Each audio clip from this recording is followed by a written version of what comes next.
You are now listening to the Quick Flurry podcast hosted by Marquise Rawls.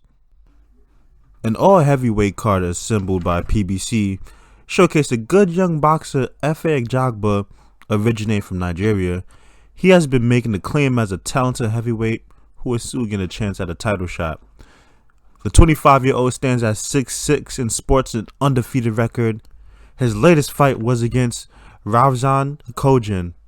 Pretty sure I botched that name up. This was, in my opinion, Efe's best performance to date. Yes, he has more brutal knockouts, but this TKO victory for him was a display of his widened arsenal of offense. The performance warrants a step up in competition because I think he's ready. Imagine him against a Joseph Parker or a Povetkin or even a Daniel Dubois.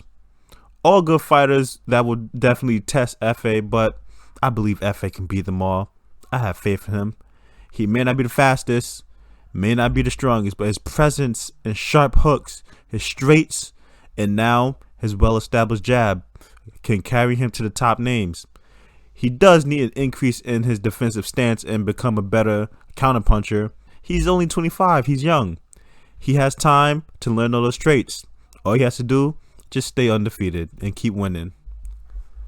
The main event of that same card was the Polish babyface assassin, Adam Kownacki, the man who throws the most punches in the heavyweight division, a very likable boxer, non-stop come forward action, and he throws punches in a flurry. What more could fans want from a heavyweight fighter? Probably they keep winning their fights. Adam faced Robert Helenius, a tall puncher from Finland whose nickname is the Nordic Nightmare. It's a pretty epic nickname if you ask me. The winner of this fight will be rewarded a shot at the one and only Anthony Joshua's championship belts.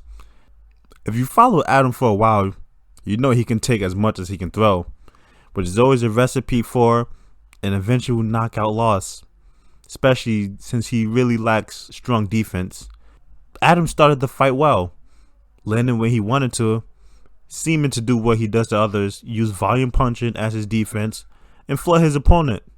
Helenius, on the other hand, he was more so counter-punching, picking his shots. And in the third round, he landed a couple straights that made Adam put his boots in reverse, only for a while though. Round 4 began, he started coming forward once again. And Adam looked fine. He looked fine to me until he got dropped. I know, the ref ruled it wasn't a knockdown, but after reviewing it, it was a knockdown. And that's actually starting to become a trend where refs rule a knockdown, not a knockdown. And I don't really like it. But when Adam got up from that first unofficial knockdown, he sort of stumbled to the ropes. That's how I knew that knockdown, it was a legit droppage. Then Helenius landed a few more punches, sending Adam to the canvas again. He beats the count before Helenius throws more. And he throws and throws and throws until the ref decided Adam, he had enough, calling the fight off with Helenius getting a TKO victory with 1 minute 53 seconds left in round 4. And maybe this loss was a foretelling future that Adam wasn't ready for Joshua. Or this could have been a fluke loss, like when Joshua lost to Andy Ruiz. And I have no doubt in my mind that Anthony Joshua, he's going to give Helenius, aka the Nordic Nightmare, his just due and give him the fight. He earned it. He won the fight. He should get his reward. But I also have no doubt in my mind that when Joshua fights Helenius, that Nordic Nightmare, he'll be nothing but just a sweet lullaby.